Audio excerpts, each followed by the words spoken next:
Welcome to the Good Grief Conversation. I'm your host, Janet Jones, and you're listening to UK Health Radio.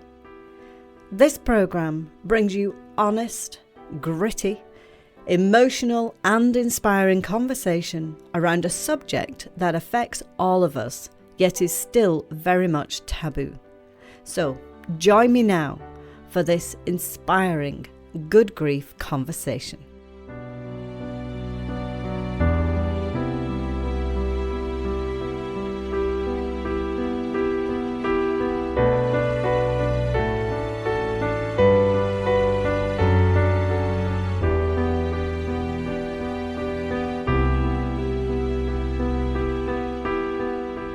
Today's guest is Jane, BytheWay, and Jane is actually a friend of mine. I've known Jane for, I think we worked out, I've probably known her for about 9 years. And many years ago, she came onto one of my happiness courses. And that's how I met Jane when I was doing my Happiness Millionaire weekend retreats.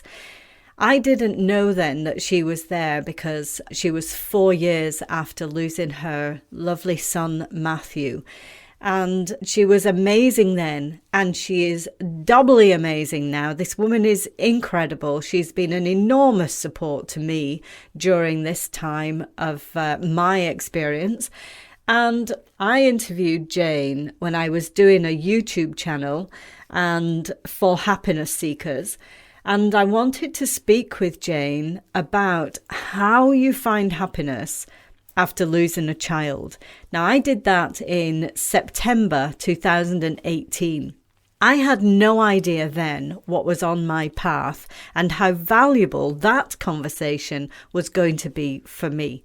So when I did that conversation with Jane, I was very much in the space of the unknown. I had no idea of what Jane's story was like, of how Jane felt, but I knew she was amazing and I knew I needed to speak with her. Today's conversation, I'm very much on the same side of the fence of Jane, and I am truly asking Jane, how do you find happiness after you've lost a child? It's something I need to know, and I know I'm on the journey and I know I'm taking you guys with me. So Jane will help to lead the way. Without me keeping you for too long now, I want to take you into this conversation with Jane. But before I do, if you would like to hear the original interview that I did with Jane, which is also inspiring, I've put that into the podcast extras along Good Grief Conversation. So you can join the podcast extras at thegoodgriefconversation.com. And in there, you will receive everything that all my guests have provided to help you with your journey. Now, there are 3 options. If you would like to support this broadcast, then you have the option to support this by the price of a paperback book or the price of a hardback book. There is also a free option because I want this information to get to everybody. I don't want to exclude anyone. However, your support is greatly appreciated. So if you would like to see that interview with Jane, then go along to thegoodgriefconversation.com and just click the yellow button that will take you to the podcast extras, and then sign up, and you and I can communicate as well, which is always great. I love the community that is being built there. So now I won't keep you any longer, and it's my absolute joy to introduce my good friend, Jane, BytheWay.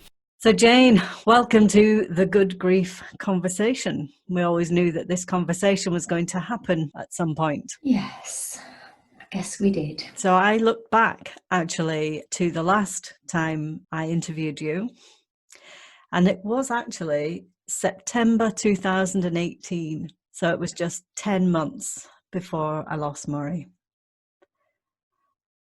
As if we were doing that interview because I needed that information. It's uncanny. One thing I do remember from that was, I look back and I just think, I sit there speaking with you And for anybody who wants to watch that interview, I have put that into the podcast extras. So just go to www.thegoodgriefconversation.com and sign up for podcast extras, and you get to hear the original interview that I did with Jane when I was on the other side of the fence. But today, I very much sit on the same side of the fence. Only on this occasion, Jane is ahead of the game, and I need Jane. And I'm sure that, if you're listening and you're in the same position as me, then you need Jane too, because Jane's done amazing. So we're going to dive into this conversation, part 2, because when I spoke to you last time, I wanted to know how somebody who has gone through really the worst thing that can happen for any parent, and how do you become happy again? And at the time, I was speaking to you as a happiness expert, somebody who actually I thought I had happiness nailed at the time. And I would now say, no, I don't have happiness nailed now. So really, I need to hear from you, me personally. How do you get to happiness again from here? Wow, it's an enormous question, isn't it? But it's a massive situation. And I guess it's not the same for everybody, but there will be some components, there'll be things that I think are really helpful. And I've had conversations with other people over the years that I've shared, or they've shared with me, that I believe are things that can help us on that journey. And I think the biggest one is to be incredibly kind to yourself and not expect too much.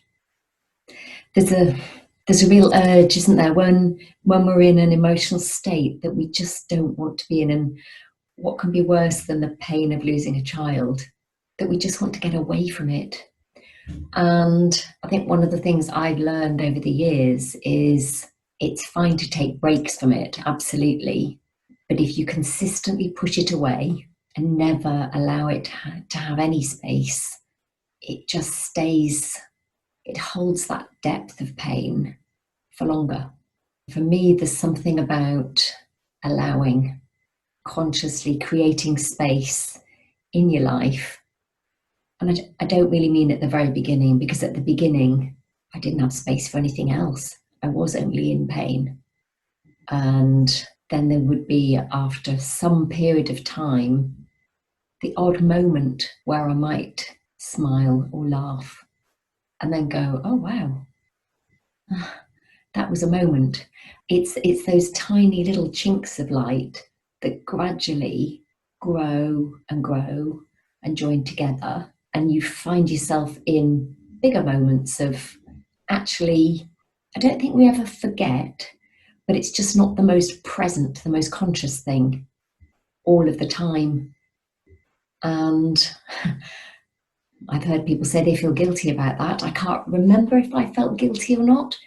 I don't see any need for it, because it doesn't mean I love Mathew any less or that I've forgotten him. It's the human brain, the human heart has to have space to heal. And when you're only in the pain, then that's not healing, but you have to be with the pain as well. And that might sound a bit weird and contradictory. I know what you mean. Because from my experience, I feel I have to hold space for the pain. And somehow I find walking into the pain actually allows the pain to dissipate somehow. Whereas when you avoid the pain and push it to one side, it's permanently sitting with you. Whereas there are times, not all the time, but I bring the pain. Well, actually, it's not even that I bring the pain in. It's that the pain is there, and I say, hello, right? I see you. Come in. And it's allowing. And I think allowing space for it in and amongst those natural things that emerge that allow you to let it go is finding that's what's a healthy balance. It's having both. And over time, the ability to be in the, I'm not completely consumed by it anymore, that space grows. And yet we still need to allow the space somewhere in there for the pain, and allowing it. I think if we choose and say there are places, there are points in the week, in the day, whatever it might be, that are, I'm connecting to that. If you make a conscious choice to do that at certain points, then I think it doesn't somehow have the same grip in the other moments, because it's not like you're trying to push a door closed and say, go away, I'm not having you at all. You're saying, not just at the moment, and there is space, and I will open the door as well, so that you allow all and everything to happen. I found in the early stages doing that more, you know, like if you're driving, for instance, and the pain would rise up while driving. And I remember being conscious of almost like being schizophrenic, like, okay, I'm driving, I need Jan the Brave now. And so Jan the Brokenhearted can come later, but right now, that's who I need. And I was really conscious of doing that. And that was a bit of a survival technique for me in those early stages. Less so now, but then I haven't been driving for the last few months. So. But when you say, you know, in time, and I know time is different for everybody. And I know is it 11 years since you lost Mathew now? It's 13. It's 13. 13 years.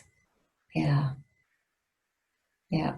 Hard to believe that, really. Because I must have known you, I think we worked out it, when I met you, Mathew had died 4 years, I think, before. So I've known you 9 years, which is amazing. I mean, I remember when I did meet you 4 years on from Mathew, and you were at one of my happiness training courses. I didn't know actually about Mathew until towards the end of the weekend training course. And I knew that something had brought you into my group, because obviously that's the same for everybody. Something brings you into these things. But I didn't know that you had lost your son. So at that point, between those 4 years, you must have done a lot of healing, would you say? Or yes, clearly I must have done, if coming to something like that, you didn't have a sense of what was present in my life. And I think the kind of things that, well, some of the things that made a huge difference, there was something about the level of support I had from people around me. I know that right from the very beginning was like a cushion that softened the landing in this new reality. The level of care and love from the local community. And I know we talked about this last time, because it still stands out in my mind right now. I had that sense that this loving support that was there, that manifested itself in the ways that people do, you know, flowers, cards, people brought cooked food round for us and that kind of thing. It was just knowing so many people were sending us their love and their care and sharing the loss with us. And I know you might say, well, how does that make a difference? I just know it does. There's something about, you could say it's collective consciousness. It's the power of love, actually, knowing you are held and that people are thinking of you. If prayer is important to them, that they will be doing that. And I remember saying to Mum, I felt like I could touch that cushion, and that was there right from the start. And it just supported this landing, because obviously you do land with a heck of a bump. How can you do anything other? It's a shock. it's a trauma, isn't it? You know, It is a trauma. Yeah. because like you, Mathew went into a hospital for a routine operation, something that happens to many children, and you didn't bring him home. Oh, absolutely. And that's a trauma. And the brain goes into a complete mush, doesn't it? It's like, I found it took a long time for my brain to actually catch up to what had happened. And that's a really strange phase, as it were, isn't it? Where you know in your head that you're absolutely, you know it, your child has died and you are not going to see them walk into the room again. And yet, for a long period of time, there'll be moments when I'd almost expecting to come into the room. And yet in the same moment as having that thought, be saying to myself, you know that's not going to happen. And maybe that's part of the process of coming to terms with the reality that you repeat to yourself, that isn't going to happen. You have to keep sticking with it, I guess, until the point where you don't imagine they're going to walk in anymore, because somehow you've caught up with yourself, or you've caught up with the reality. Yeah. Or maybe there's also part of wishing, I think, in all of that. Wishing that they would walk through. And if you would just wish hard enough, you could make that happen. But I think that's because the brain is dislodged in it somehow. I can even feel, as I'm having this conversation with you, I can actually feel the ache in my brain that was going on at that time, when my brain wasn't connected to that new reality. And I guess maybe that's all the neurotransmitters all reconnecting and making sense of this new situation. But I certainly remember the brain feeling clamped. And that takes time. And I'm not sure there's anything we can actively do other than acknowledge each time we notice that we're having that thought, that we're having it. And then nurture yourself. Yeah. Give love to yourself. And be kind and be gentle, and allow the people around you who want to love you and take care of you, allow that. I did a lot of walking. Well, you know, I've done a lot of walking. I know. I didn't do your kind of walking, but I did regular and frequent walking. So when people came to see me, we would, I lived on the doorstep of Roundhay Park, and we would just go, let's go for a walk. And I think there's something about the physical movement that helps to move, you know, the chemistry of your body, as well as everything that we know about being outdoors and in green spaces is really good for our well-being. Yeah. Well, scientifically, that's proven, isn't it? That, you know, through exercise, you get your endorphins, and then there's the connection to nature. I remember being on a walk with you, and I said to you how disconnected I was feeling, and I wasn't feeling a part of the world anymore. And I didn't think that I could ever find anything beautiful in it ever again. Those are the dark days. And then when we were walking, do you remember? And I saw that flock of geese and they flew off, and I went, wow, did you see that? That did take me by surprise. And I never thought I'd even say the word wow ever again. I didn't think anything would wow me, but it did. And, you know, so those are those little things that you're talking about. It's almost like collect those and put them in a jar and bank them. Bank them, yes. And I really do believe in the power of just being outdoors in nature, which it just keeps going, doesn't it? You know, you think about the times that we've been living through recently with the COVID and the complete change of life for everybody. And yet, on my walks in the mornings, noticing new flowers coming out, new buds, and then, you know, the buds on the trees becoming, well, there's a chestnut tree around the corner, so within a week or two, oh gosh, those are turning into chestnut. All of that is still present and kind of showing us that in spite of everything, life is going on. But then that's a bit of a paradox, I think, in those early stages, because there's a part of you, because your old life has died, and there's part of you that almost, and I'm speaking from my own experience, I felt cross. How dare life go on? Why isn't everyone in the same camp as me? You know, my life's ended. Why isn't everyone else's? And I think that's part of that disconnection and the brain catching up. But certainly there were things like that. I just thought, you know, how dare you flower? How dare this continue? It just felt wrong until my brain made sense of it and made it right and understand it in the way that you've just described there, that actually that is the miracle of life, you know, that it continues. Then there's looking at the whole spiritual side of it, isn't it? That you just think, well, if that's continuing, the growth of the nature and everything, you know, it's our children's bodies that went. Therefore, are our children continuing to grow wherever they are? Now, that's a big one. And I've just thrown that one in. There's a curveball. Yeah. I do. Well, I have a belief that energetically, nothing disappears. And I think that's been very helpful for me. You know, I've had conversations with people who believe we're here in this body and that when we die, that's it, the end, nothing. But I don't subscribe to that. I'm not sure I completely had that belief then. I had a sense of it, but I've always had a really strong sense of connection to the natural world. I grew up in the countryside, and I think that maybe helped. And just that sense of, I don't know, just that things don't disappear. And actually, science is with us on that, isn't it? That everything, you know, I've since read stuff and come to see that from a scientific perspective, everything is energy, and energy doesn't disappear, it simply reforms in some other form. So the energy of our children and for all loved ones has gone to something else.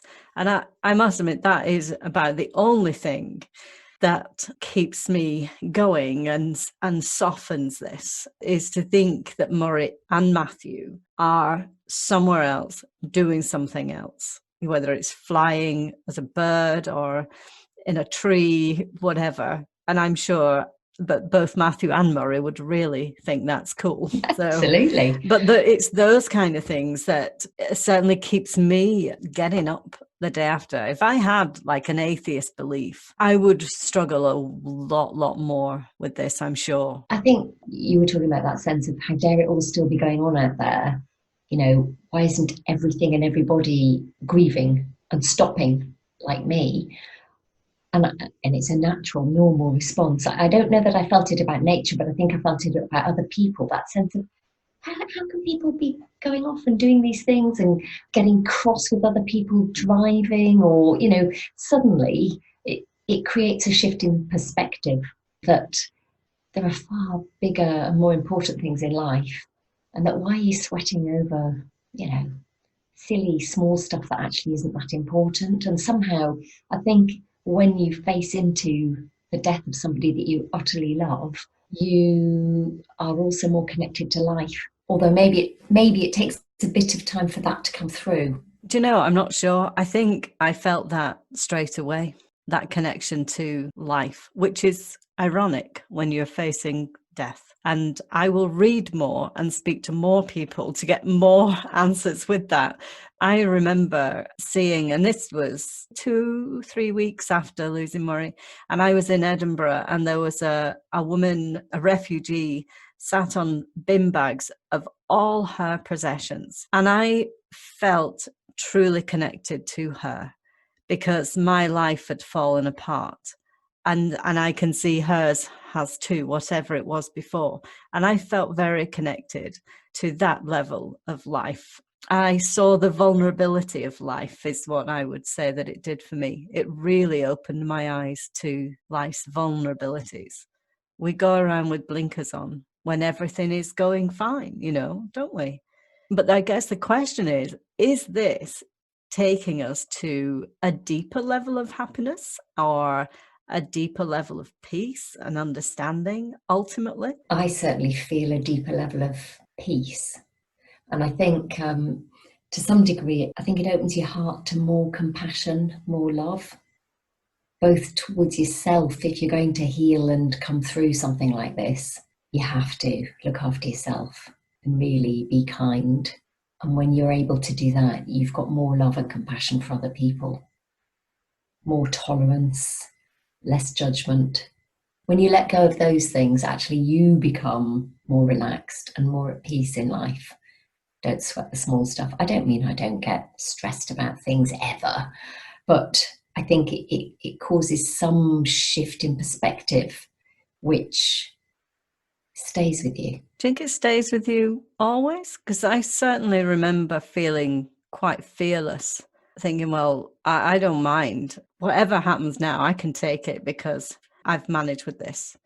So that sense of fearlessness was very strong, and I think probably still is, actually. It's just COVID keeps us indoors now, doesn't it? Yes, it does. So, but do you think that lasts, or do you think actually once life starts to grow round your grief, do you think that fades away? You may not have the same sense of presence of that fearlessness, that I'll do what I want kind of thing now, which I think I had in some earlier stage.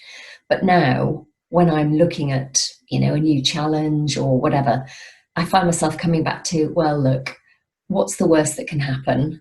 I can live through the death of my son and come through the other side and be a happy person. So I can deal with anything. I do feel like that. Yeah, that whatever happens, I'll come through it. So I met you 4 years after Mathew.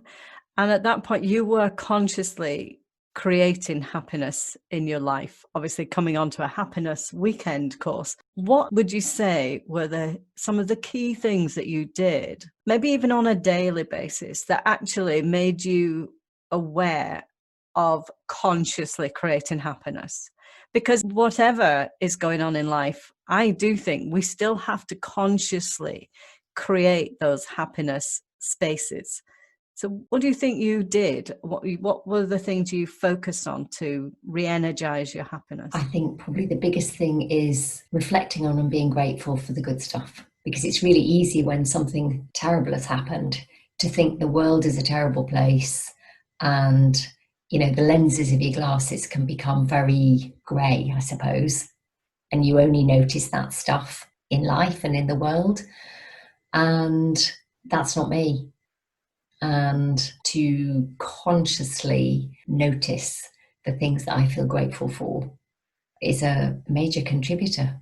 Because you see, you say that's not you, and I would have said, and that wasn't me. But I know I've had those murky glasses on fairly regularly, and you've usually been at the end of the phone call hearing my murkiness. So even that, it's a process. It's almost like cleaning those glasses, or even that you've got to go through the muck in order to clean them and to see life differently. It's because it's all part of the processing, isn't it? You've been beaten and life has given you the biggest emotional boulder thrown at you. And so maybe it's through the bruises that you get this murkiness that just needs working through and nurturing and saying it's okay, even to see the world in a bleak way. It's okay. Just don't do that every day. Yeah, just don't dwell in it completely. Go there because you will. And actually, you've just reminded me, having those people that you can talk to, that you can share it with, who will listen and not judge you, that makes a huge difference too. If you're allowed to say out loud how you're feeling, quite often you, through the course of a conversation, emerge somewhere slightly differently. That's the beauty of relationship, isn't it? That's the beauty of being connected to other people, that you go into it and you just need to sob it out, scream it out, or whatever it is, or just say how black and blue you're feeling. And somehow in the speaking of it, that eases it in itself. It's when we sit with it all on the inside and we don't reach out. And that definitely is something that helped, or has helped me in my life, and certainly in those early years, in that processing, being able to speak it. And speak it to the right person too, because a lot of people actually can't take what you have to say. And quite rightly, I guess, that they just want you to be happy again. And so they try and say things to help make you happy again, when really what you want to do is just vomit all this angst and pain and bruising that you have. So it takes some special person who can just sit in that space with you. And that's the key, isn't it? Sit in the space. Those trusted people, and they don't have to have been through the same thing. My trusted people, none of them had, but they were able to, and they were able to be present and allow me to share whatever it was that I was feeling. And in the sharing, go into the darkest place and then emerge on the other side. It's the allowing. It kind of comes back to what I said at the beginning. And equally, that they would be on the alert for, oh, are you getting stuck in this place? That you might need one of those people to say, oh, this is however many times we've been in this place regularly recently. What's going on?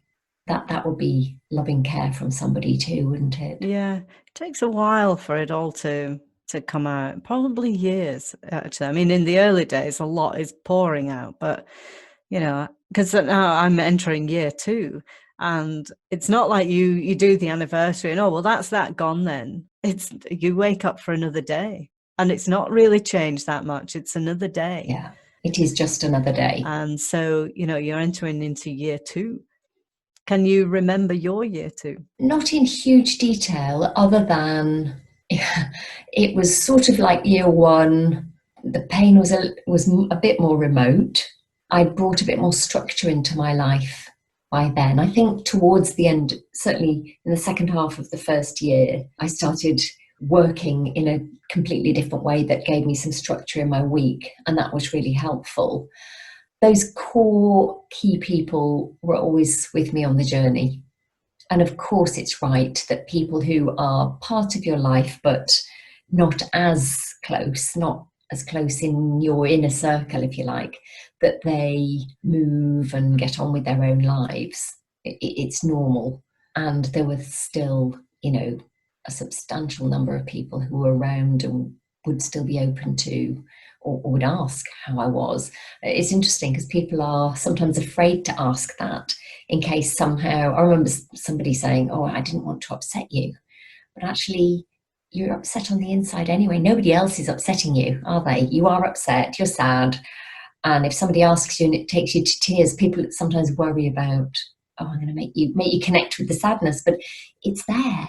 And in some ways, it just releases a bit more if it happens to take you there. And at other times, talking about Mathew could take me to a place of joy. And I love sharing memories with others who would tell me little stories about things, some of which I knew and some of which maybe I didn't know. Yeah, I think, it's important to have those conversations, and because that's how we're keeping them alive in our heart, isn't it? So those things are an important thing to do. And so it's wonderful when somebody opens up that conversation, because most people don't wish to do that.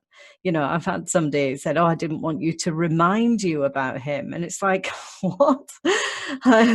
Whatever makes you think I've forgotten even for a second, But this is people doing their best and doing what they think is, the right thing. But there's no book written on that. No, I mean, well, there probably are, but I guess for some people, they might not want to be taken to a particular, connection with their loss at a particular point.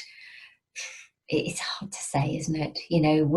It's just being human and forgiving if you get it wrong, really. Yeah, that's key, because I saw on a bereaved parents group, not my bereaved parents group, but another one on Facebook, and this woman, some friend of hers had said, I thought you'd be over that by now.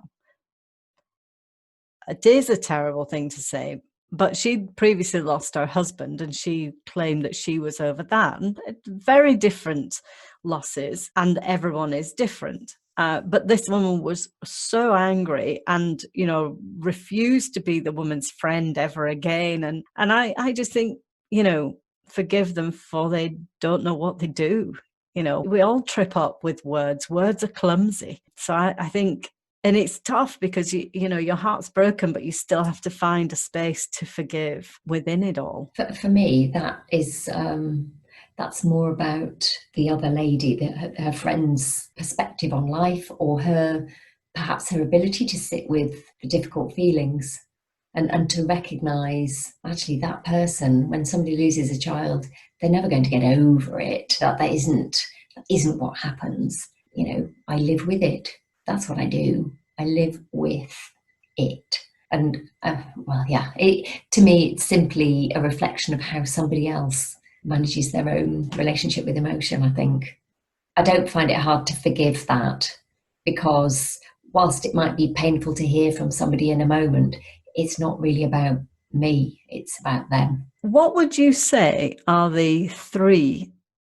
I'm sure there's way, way more than 3, but what would you say are the 3 sort of key things that you have learned from Mathew being in your life? Oh, gosh. Well, I think for me, having children has been the biggest blessing. And weirdly, I wouldn't change it. Oh, well, I would change one thing. I would change that he died. Well, you would change it, yes. But even if you knew that was coming, you would still choose to have, I mean, you couldn't not choose to have Mathew in your life, even if it is for a short period of time. And likewise, me for Murray. I don't like this bit, but I'm very grateful. So yeah, being a mother is an incredibly special gift. I do feel incredibly lucky. I think that you asked what have I learned. I think really be in connection with what brings you joy, what makes you happy. It's so easy to be busy and not to be in the moment of enjoyment. And afterwards to think, oh, I kind of missed that. You know, a bit like if you're at a concert and you're so busy filming it that you're not really living it. Yes, there's a desire to capture it, to bottle it, to have those moments. And I don't mean don't do any of it, but if your whole life is lived kind of almost slightly remotely, then you miss out. I'd much rather be in the moment. Maybe you could say that that's part of what's brought me, mindfulness, presence is really important in my life. And it's something I bring to clients and people that I'm working with, friends, family, anybody will listen, to be honest. Because if you're not here now, then where are you? So that I think it's been part of my journey into that sense of be present, reinforced my sense of connection to gratitude and how important that is, because you just don't know. And it can sound a bit morbid. You don't know what's around the corner, but you don't actually. So don't put it off. If there are things you want to be and do in life, if your heart is saying, that's what I really want, then find a way to make it happen. Yeah. Find the courage. Yeah. Take a step towards it at least, take a step. And then the next step emerges. You don't even have to see all your way to whatever it is that you're thinking you want. Because quite often life takes you somewhere else anyway, doesn't it? On a different route, it does. Would you say that this has made you, or not made you, but helped you to be more courageous, where you would say yes to things more, perhaps? Probably, yes. Yeah, I would have thought so. Once I've made my mind up about something, once I've decided, I get on with it. And I think that's always been me. But I think perhaps I do that more with more speed now, more quickly.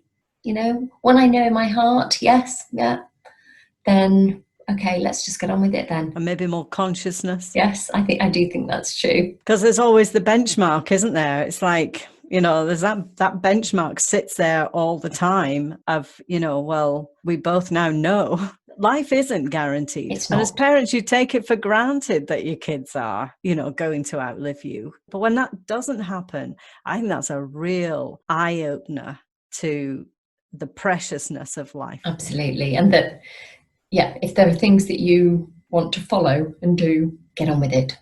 Get on with it. I'm living that now. You are, I know. Your life has become very happy. But I mean, this is 13 years later. Do you think it could have been this happy, just a few years later? Or do you think there's a lot of work needing to be done emotionally? I don't think back then I believed I could be at that point. I didn't think, how am I ever going to be happy again? Even though a bit of me knew somehow I would be happy, but I'm not sure that I thought I would be quite as almost as though it's a different kind of happiness. Yeah. But you seem to have come full circle, like to complete happiness, even with your entire life situation. And love has brought you there. It has. So maybe love actually is the answer. I do think it is. To healing. The love, the connecting outwards and reaching out for the support and being open to receiving the love and support of others in the early parts, and being kind and loving towards yourself, all enables you, I think, to gradually move forward with more connection to yourself and therefore a greater sense of peace. If you listen to what you really want and you follow that path, then love grows in your life.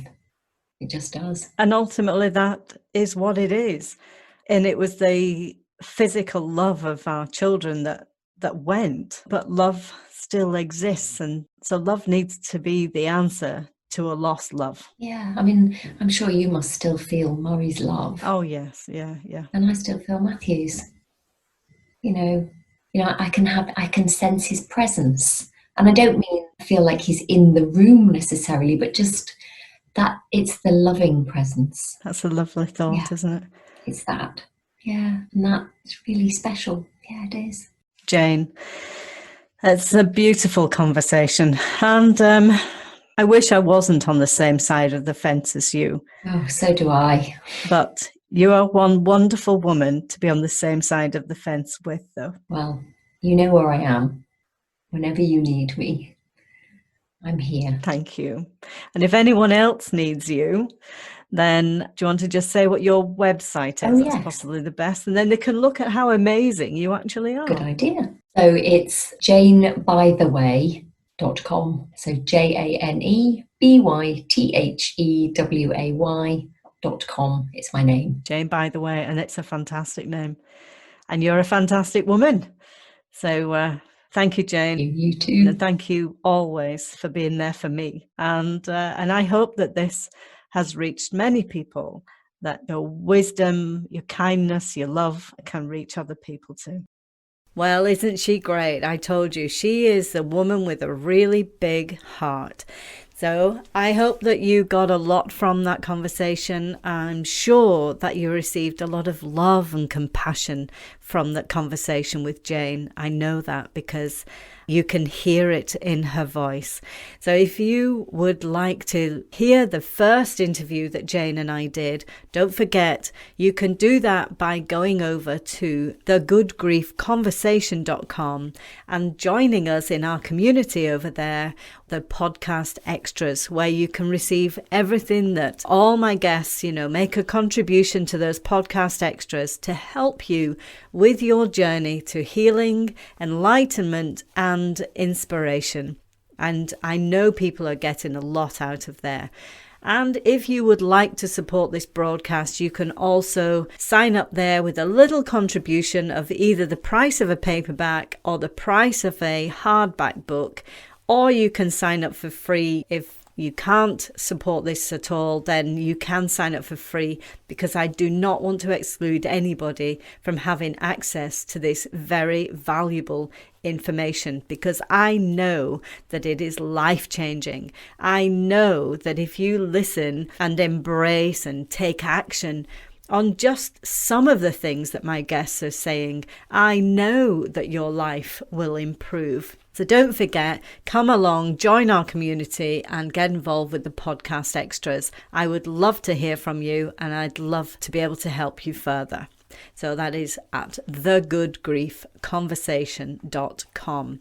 Now also, if you would like to connect with Jane, then go to JaneBytheWay.com. And you'll be able to find a lot more about Jane and maybe how she can help you too. And no doubt she'll come on future broadcasts and we can do things together. So if you join the podcast extras, then I'll be able to tell you of more things that are happening and more things about the guests who are coming along. So I am your host, Janet Jones. It is my absolute pleasure to bring these conversations to you. And you are listening now on UK Health Radio, and you can listen to that on your phone. You can put an app on your phone. You can ask Alexa to play UK Health Radio, where you'll find lots of genuine, honest, valuable information for improving your health and well-being. I will be back next week with more conversations from inspiring and incredible people. So I hope that you will join me then. I'm Janet Jones. It's been my absolute pleasure to speak with you. Have a great week, and I will speak again soon. Bye for now.